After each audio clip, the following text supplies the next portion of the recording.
1 Coríntios capítulo 10.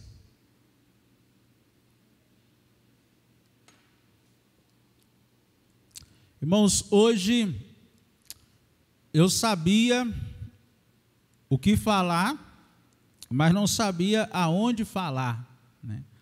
Por quê? Porque eu já estava com algo no coração para falar, mas aí vem vários textos da Bíblia, várias passagens, eu falei, meu Deus, aonde que eu vou falar, aonde que eu vou ministrar? E aí o Senhor me levou a esse texto aqui. O que nós temos falado, irmãos, sobre fé, sobre crer na palavra. A Bíblia diz assim, que o justo viverá como? O justo viverá por fé. E às vezes nós cremos em algumas frases ou jargões assim evangélicos, que na verdade não está em harmonia com a palavra. Quer ver? Quem já ouviu essa frase que diz assim: quem tem promessa de Deus não morre? Quem já ouviu? Você acredita nisso? Isso daí, irmãos, eu já ouvi muita gente falando, né? Ah, quem tem promessa de Deus não morre. Não é bem assim. Não é bem desse jeito. Por quê? Porque a maioria das promessas de Deus para o seu povo são promessas condicionais. O que é uma promessa condicional? É que depende de Deus em realizar, em cumprir, mas depende do homem em crer naquilo que Deus disse. E o texto que nós vamos ler hoje fala um pouco sobre crer no que Deus disse. Esse texto aqui, vamos ler e depois eu comento mais um pouquinho, a partir do versículo 1. Amém? Diz assim: porque não quero, irmãos, que vocês ignorem o fato de que todos os nossos antepassados estiveram sob a nuvem e todos passaram pelo mar. Em Moisés, todos eles foram batizados na nuvem e no mar. Todos comeram do mesmo alimento espiritual e beberam da mesma bebida espiritual, pois bebiam da rocha espiritual que os acompanhava, e essa rocha era Cristo. Contudo, Deus não se agradou da maioria deles, por isso os seus corpos ficaram espalhados no deserto. Essas coisas ocorreram como exemplo para nós, para que não cobicemos coisas más como eles fizeram. Não sejam idólatras, como alguns deles foram, conforme está escrito: o povo se assentou para comer e beber, e se levantou para se entregar à farra. Não pratiquemos a imoralidade, como alguns deles fizeram, e num só dia morreram 23.000. Não devemos pôr Deus à prova, como alguns deles fizeram, e foram mortos por serpentes. E não se queixem, como alguns deles se queixaram, e foram mortos pelo anjo destruidor.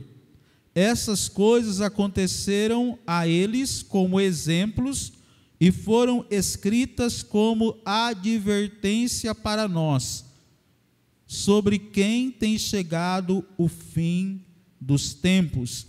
Assim, aquele que julga estar firme, cuide-se para que não caia. Não sobreveio a vocês tentação que não fosse comum aos homens. E Deus é fiel, Ele não permitirá que vocês sejam tentados além do que podem suportar, mas quando forem tentados, Ele mesmo lhes providenciará um escape, para que o possam suportar. Amém? Paulo está falando do povo hebreu que saiu do Egito em direção à terra prometida. esse povo que saiu do Egito ali, que Moisés conduziu, tirou esse povo, a travessia do Egito até Canaã era uma travessia de menos de 500 quilômetros, ou seja, como se fosse a distância um pouco menor do que daqui até a cidade de Cáceres.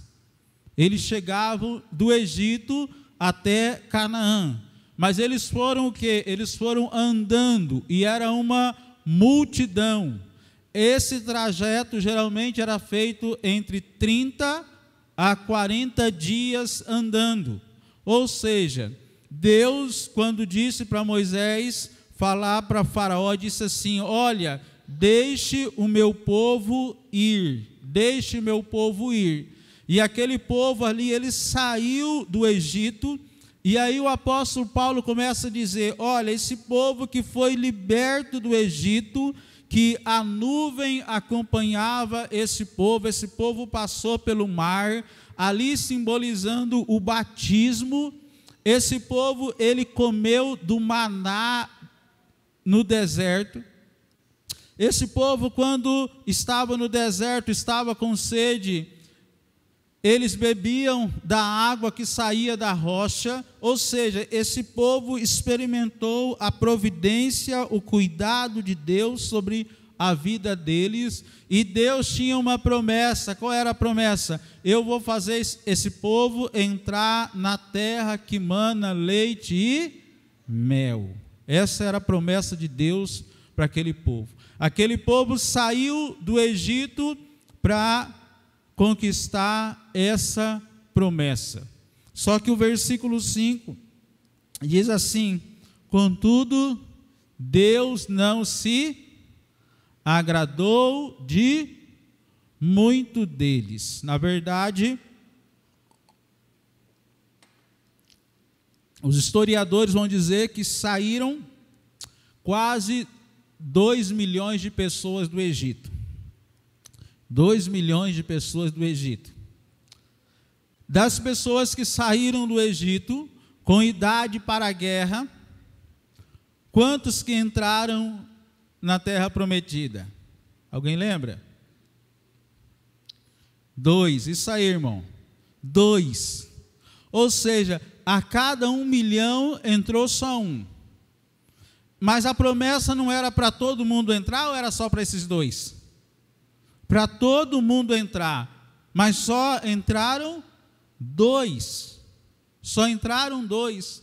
E aí a Bíblia diz, irmãos, qual foi o principal motivo de que eles não entraram? As irmãs começaram louvando, dizendo assim: tire o coração de pedra, dai-me um coração de carne. O que é um coração de pedra? Um coração de pedra é um coração incrédulo. É um coração que não crê naquilo que Deus diz a seu respeito. Ontem o pastor começou a mensagem lá, pedindo para que os irmãos repetissem 3 frases, né? E as frases eram assim: eu sou o que a Bíblia diz que eu sou. Eu posso o que a Bíblia diz que eu posso. E eu tenho o que a Bíblia diz que eu tenho. Irmãos, essas 3 afirmações, elas são poderosas. Eu sou não aquilo que o mundo diz que eu sou. Eu sou o que a palavra de Deus diz que eu sou. Eu posso não aquilo que o mundo diz que eu posso. Eu posso aquilo que a palavra de Deus diz que eu posso. E eu tenho aquilo que a palavra de Deus diz que eu tenho. E o que faltou? Qual foi o elemento principal que faltou para esse povo? Nós já falamos, Hebreus 11:6 diz o quê? Que sem fé é impossível agradar a Deus. Versículo 5 diz assim: Deus não se agradou da maioria deles. Por que Deus não se agradou? Porque o povo não acreditou que Deus iria providenciar a conquista. Eles não acreditaram, eles duvidaram. E domingo que vem nós vamos falar um pouco sobre isso daqui, mas lá no texto dos espias. Até se você quiser ler na sua casa, lá no texto dos espias. Eles chegaram na terra e eles viram que a terra era de fato tudo aquilo que Deus havia falado. Mas a maioria não acreditou no que Deus havia falado para eles. E eu enumerei aqui, irmãos, o apóstolo Paulo vai falando algumas razões porque eles não entraram. E Deus tem promessa para a sua igreja, amém? Deus tem promessa para nós. Mas o fato de Deus ter promessa para nós não significa necessariamente que nós vamos viver essas promessas. Mas significa que em Cristo nós já fomos abençoados com todo tipo de bênçãos espirituais nas regiões celestiais.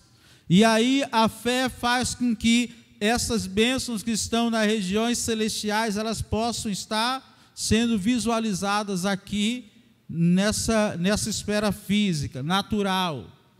E aí então quem crê acessa as bênçãos que em Cristo nós já temos nas regiões celestiais.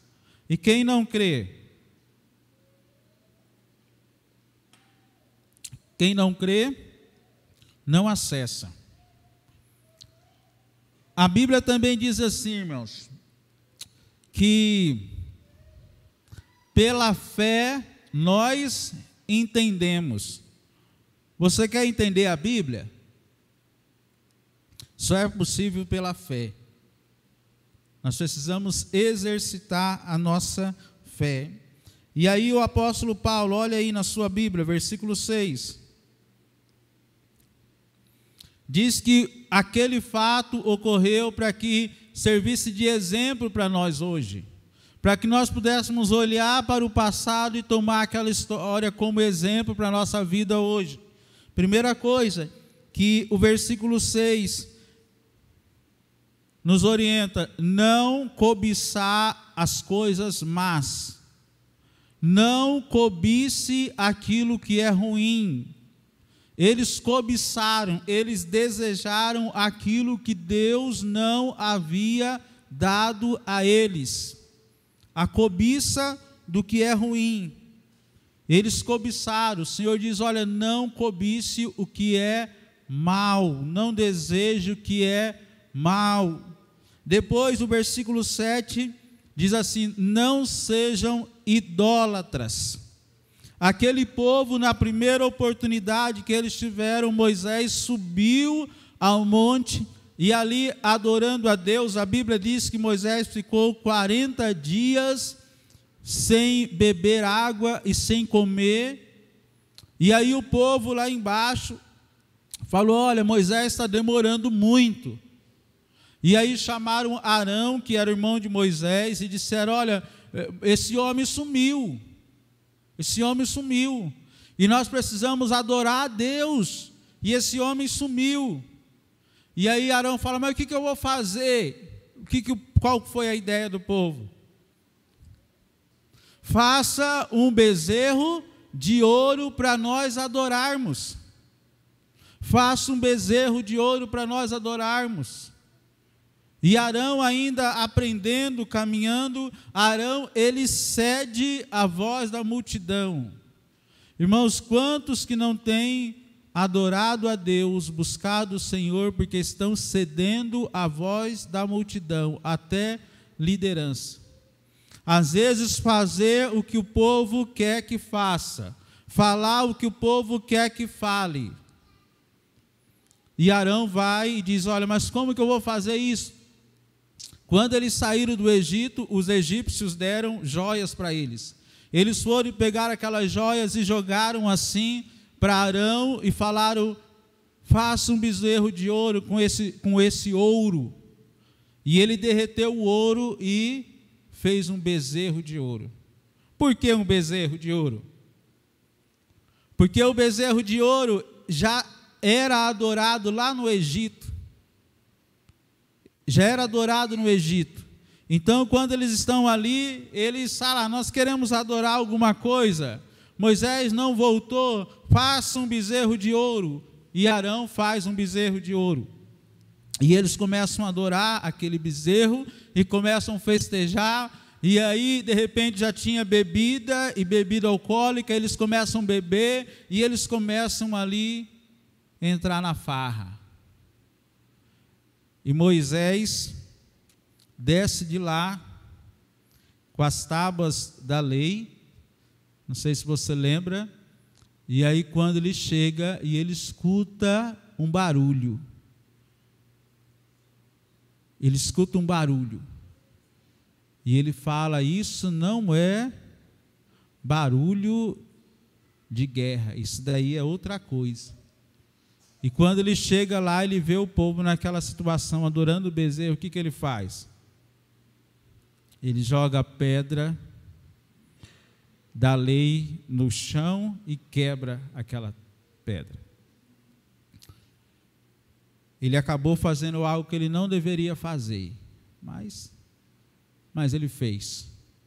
Então o povo, o Senhor está dizendo: olha, por que eles não entraram? Primeiro, falta de fé. Segundo, eles começaram a cobiçar aquilo que não era para eles, o que era mal.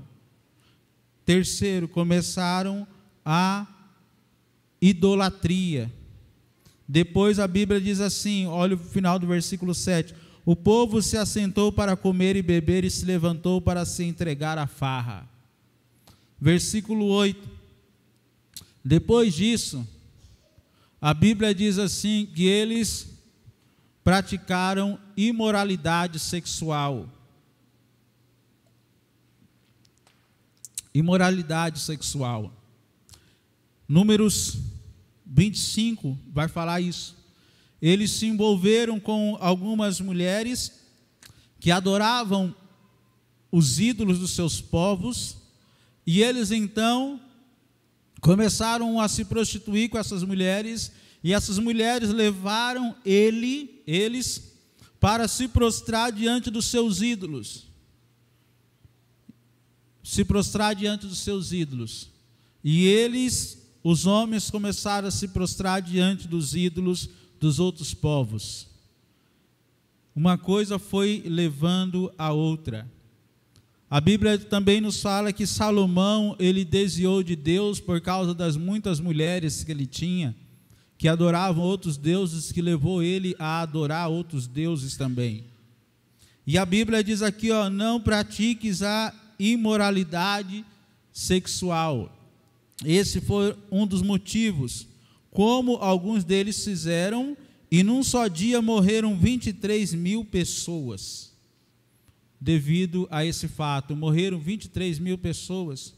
Irmãos, nós não somos uma igreja onde nós temos normativas de qual o tipo de roupa que você vai vestir, né? E por isso alguns, às vezes de maneira errada, de forma jocosa, diz: olha, na sua igreja não tem doutrina. E doutrina, a pessoa nem estuda o que a palavra doutrina significa e usa nesse sentido, né? Mas o padrão bíblico é decência e ordem. Mas aqui, irmãos, nos leva a um pouco mais profundo sobre a questão da fidelidade. Nós precisamos ser fiéis. Quem é casado, você precisa ser fiel à sua esposa. A esposa precisa ser fiel ao marido, porque isso interfere na vida da igreja, interfere nas promessas de Deus na sua vida. Interfere nas promessas de Deus na sua vida. A Bíblia diz aqui que o povo, um dos motivos foi a imoralidade. Isso interfere na nossa vida espiritual. Em um mundo que parece que pode tudo e que tudo, se te dá prazer, pode ser feito. O Senhor, Ele nos diz, não é, para nós não é assim, para nós não é desse jeito. Eu devo ser fiel à minha esposa na presença dela e na ausência dela. Eu devo ser fiel a ela. Em alguns momentos, a Leidiana está ali, é testemunha, e se não for verdade, pode discordar, né? Quantas vezes eu chego para a Leidiana e disse: Leidiana, olha esse convite aqui. Nunca vi, e é de um país que também nunca vi esse país. E olha o tipo de roupa da fulana. E aí, às vezes, de curioso, quem que é todo mundo curioso? Às vezes eu entro assim no perfil para ver quem que são os amigos em comum. Estava falando com a Leidiana essa semana. Um punhado de homem casado. E aí lá tem algumas coisas que, se você quer participar de um grupo exclusivo de imoralidade, e aí eu vou lá e excluo. Por quê? Porque eu sou muito santo? Não, é justamente por isso que eu excluo, porque eu não sou tão santo. Eu sou santificado pelo sangue de Jesus, mas no final a Bíblia vai falar aqui sobre tentação. Nós que somos homens, a Bíblia diz: olha, fuja. Por quê? Porque você não vai aguentar pela sua força. Então faça como José, fuja da aparência do mal. Fuja. E o Senhor aqui, irmãos, quantos que às vezes não estão alcançando a promessa de Deus, às vezes devido à imoralidade, não tem sido fiel à sua esposa na ausência da esposa.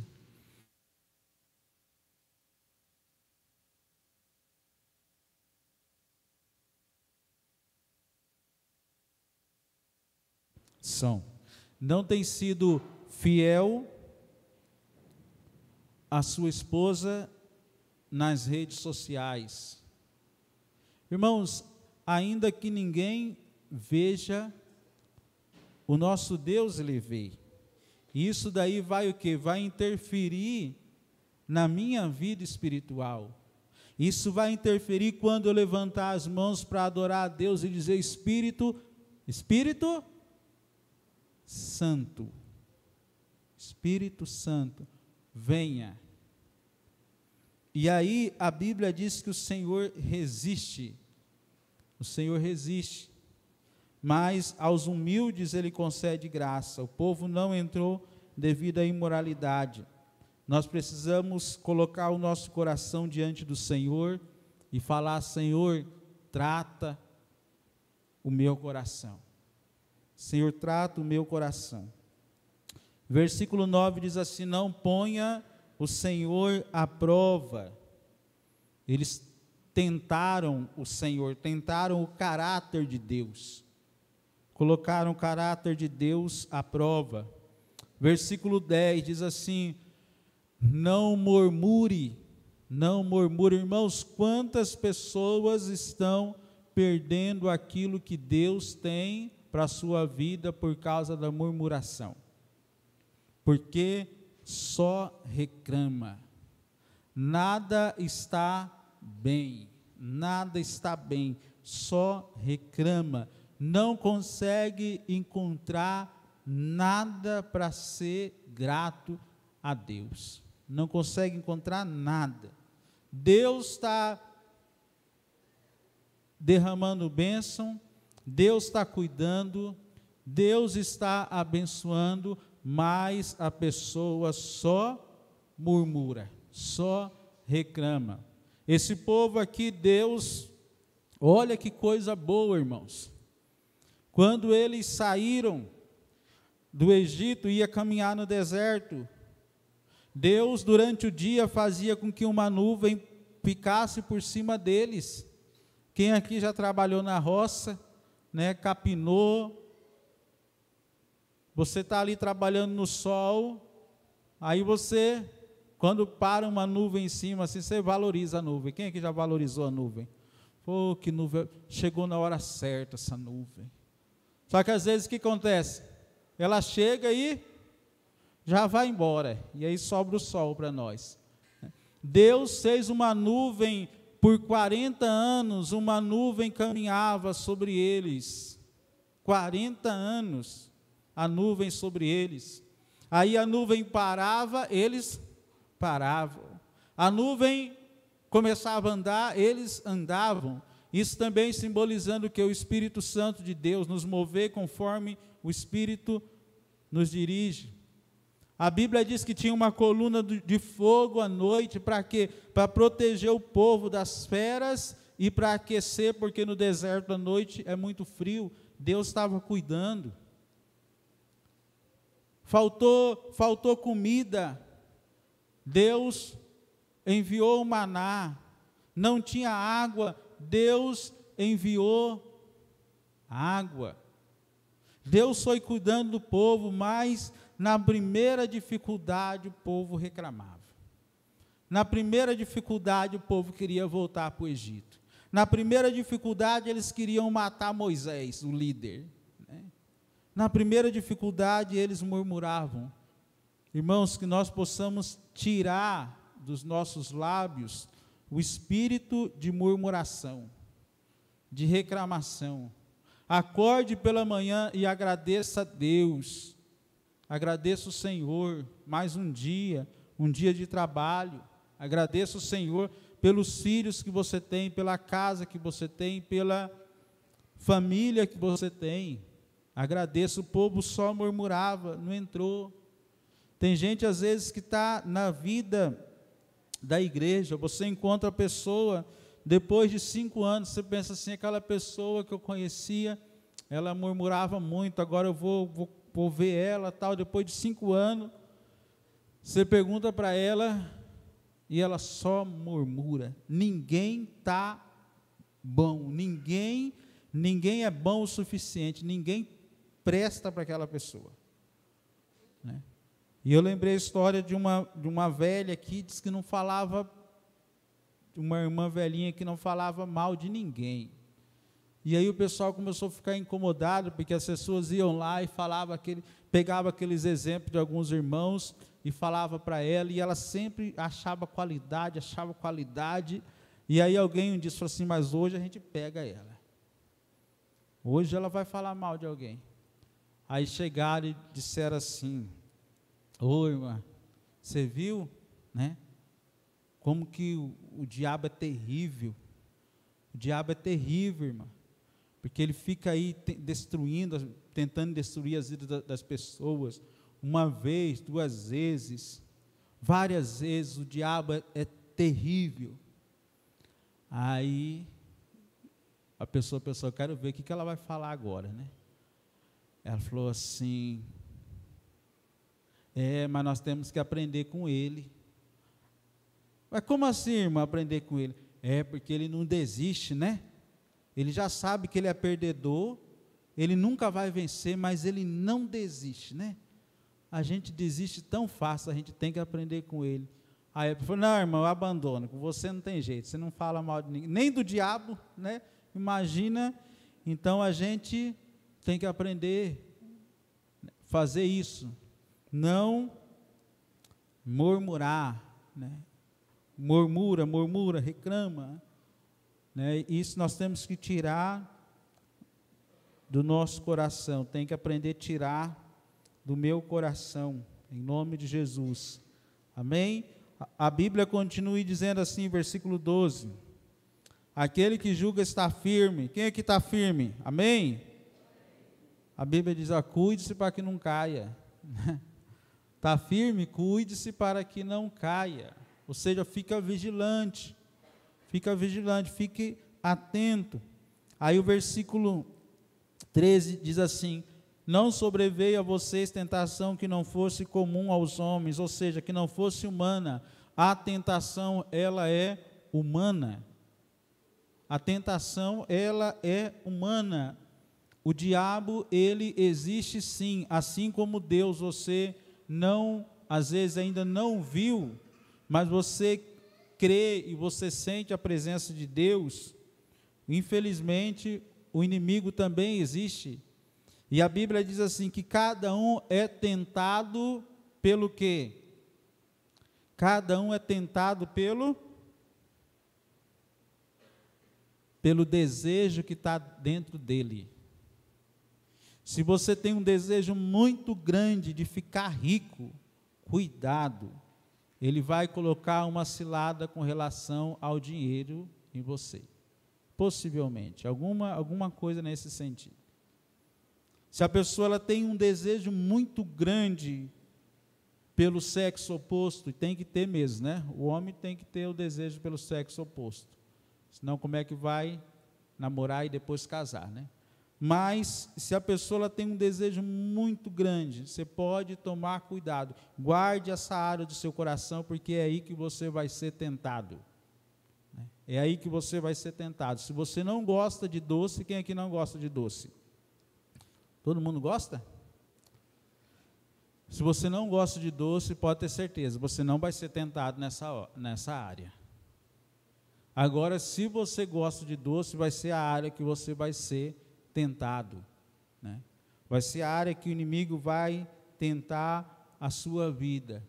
Então, o que eu tenho que fazer? Eu tenho que sondar.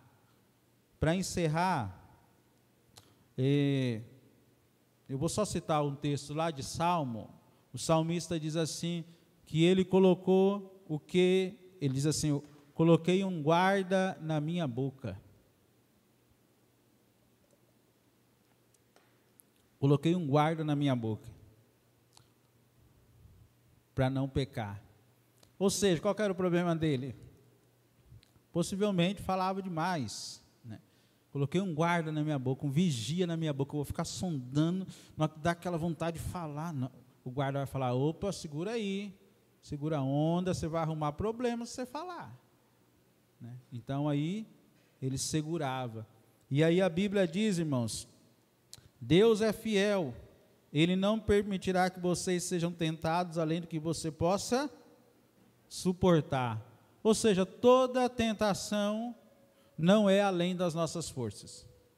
Agora diz, ó, Deus, Ele é fiel e Ele não vai permitir uma tentação que você não possa suportar.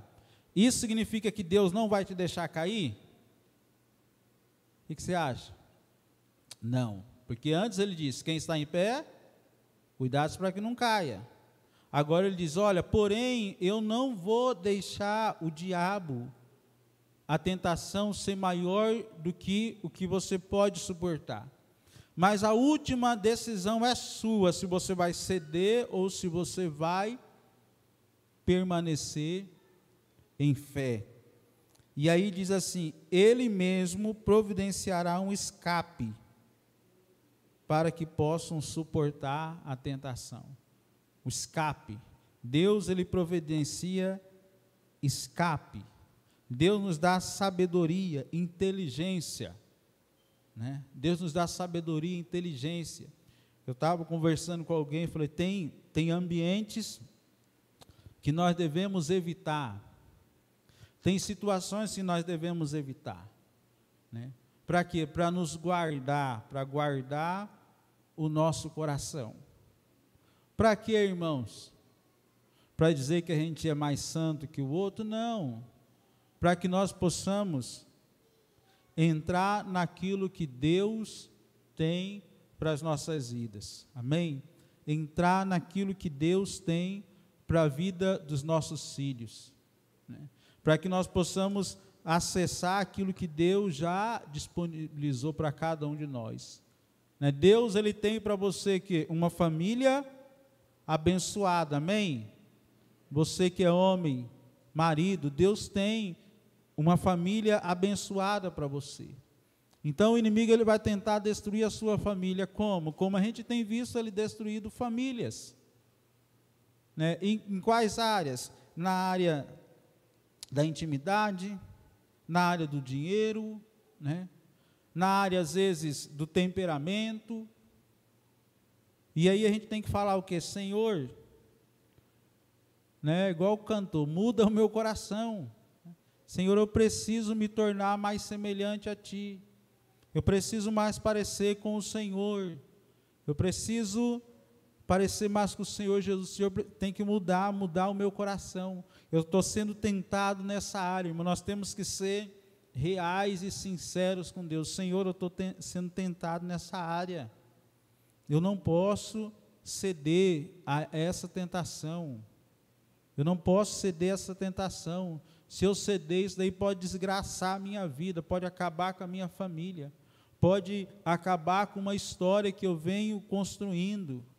Senhor, me dá força para mim permanecer fiel na sua presença. E a Bíblia diz, irmãos, já vou convidar as irmãs que cantaram no início, que louvaram no início, para vir estar louvando. E a palavra de Deus diz, irmãos, que Deus ele tem algo na palavra dele, né? A gente precisa meditar nessa palavra, crer nessa palavra, né? Acessar aquilo que Deus tem para nós nessa palavra.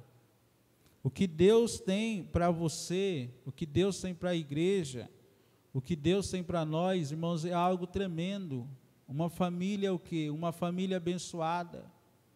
Deus, ele quer, quem aqui crê que Deus, ele quer fazer você, não estou falando ficar rico, mas Deus, ele quer que você prospere em uma das áreas, é até a área financeira. Mas por que que Deus vai fazer isso? Por que que Deus vai fazer isso? Às vezes Deus tem que primeiro trabalhar no nosso coração para que depois Ele possa nos dar algo, porque se Ele nos der algo sem antes trabalhar no nosso coração, a gente estraga tudo. Então Deus, ele precisa que trabalhar o meu e o seu coração, nosso coração. Nós temos crido e acreditado que Deus tem o melhor para as nossas vidas, mas nós não conseguimos acessar o melhor de Deus nas nossas vidas sem permanecer fiéis a Deus. E aí uma palavra aos jovens, né? Parece bobagem, parece careta e parece, né? Mas a minha palavra, orem para namorar e casem virgens. Pastor, isso é, hoje em dia, quem vai fazer isso? Pois é, muitos problemas poderiam ser evitados se orássemos antes. Muitos problemas poderiam ser evitados se os casais, os namorados, subissem aqui, entrassem nesse lugar para casar virgens. Muitos problemas poderiam ter evitado. E não é, como mais uma vez, não é para dizer que é melhor que o outro, não. Isso é uma bênção. Quem, digamos, se relaciona intimamente com várias pessoas, quando casa, irmãos, é uma luta. É uma luta, é uma tentação. Eu sei isso porque as pessoas falaram, graças a Deus, quando nós nos convertemos, fomos instruídos, e também namoramos 5 anos, distante um do outro, e oração, e jejum, e distanciamento, né? Naquela época já sentia que o negócio, porque eu falo, o homem que é homem vai sentir alguma coisa, se não sentir, né, vamos ter que orar na cabeça para sentir alguma coisa, né? Então, quando, distanciamento, nem sabia distanciamento, igual está tendo agora, distanciamento, agora é hora do distanciamento, vamos orar, né? Por quê? Porque temos que subir no altar, temos que subir puros. Pastor, mas eu já não consegui tal, e irmãos, então agora, a partir de agora, vamos procurar fazer aquilo que Deus falou. Por quê? Porque a Bíblia diz assim, que o Senhor vem buscar uma igreja como? Esculhambada, né? Não, uma igreja pura, santa e imaculada. Imaculada, sem mácula. O Senhor, ele já purificou a igreja, e eu creio que quem entregou a vida, Jesus salvo, né? Mas eu creio que para viver o melhor de Deus nessa terra, nós precisamos obedecer leis espirituais da palavra de Deus. Então, o que Deus quer para você, para mim, é que nós possamos viver o melhor e sermos testemunhas dele aqui nessa terra. Amém?